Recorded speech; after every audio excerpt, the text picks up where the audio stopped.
Did you know that femicide is a punishable crime under Kenya's penal code? But here's the horrifying truth. Laws don't stop killers.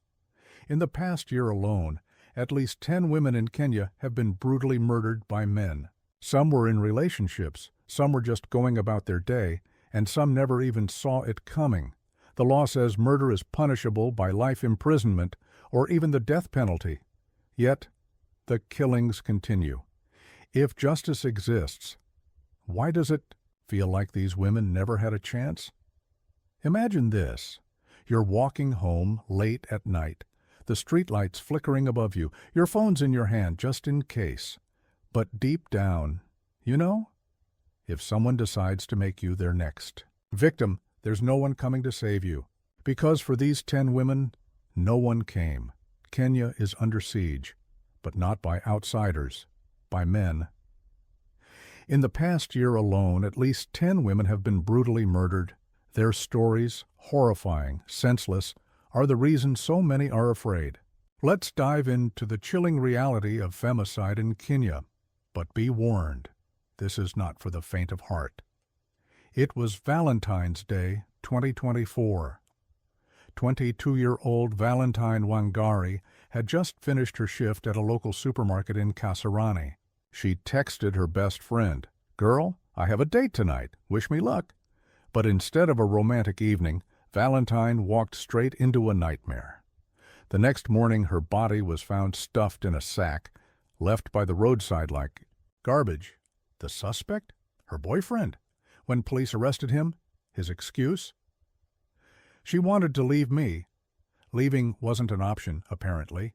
Kate Neary's murder sent shockwaves across the country.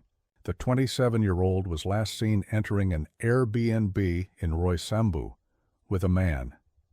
2 days later, when the landlord knocked on the door, no answer. Inside, they found Kate's lifeless body, her face unrecognizable from the stab wounds. The man? Nowhere to be found. But her bloodied phone was left behind, messages unsent, calls unanswered.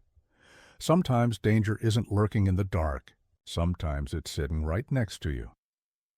28-year-old Gladys Muthoni worked in Westlands. She had a fiancé, a wedding date set. Life was good until she called her mother one evening. "He's acting strange, Mom. I'm scared." The next morning, news broke. Gladys had been stabbed in her apartment.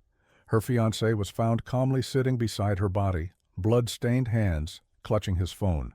When asked why he did it, he smirked and said, "She was mine. She wasn't leaving me." Possessiveness isn't love. It's a death sentence.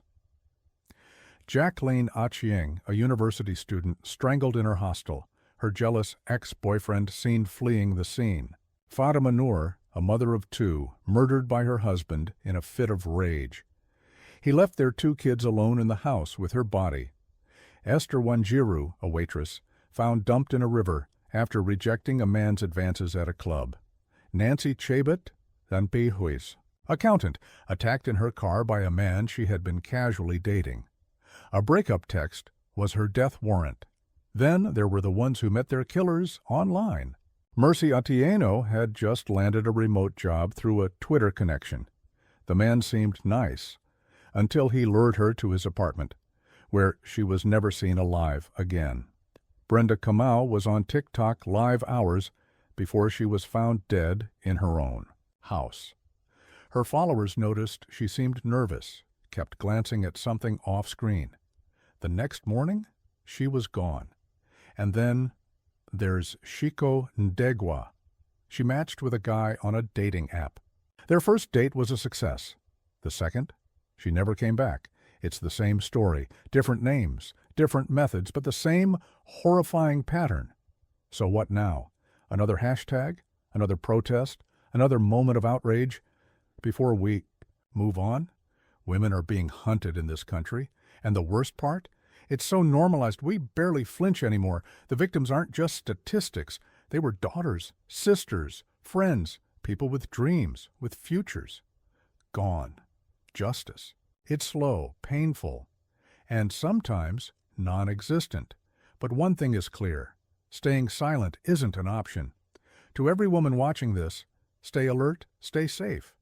And to the men, if you aren't part of the problem, then be part of the solution. If this story chilled you, then don't just scroll past. Share, subscribe, and hit that notification bell, because the truth needs to be heard, and the fight is far from over.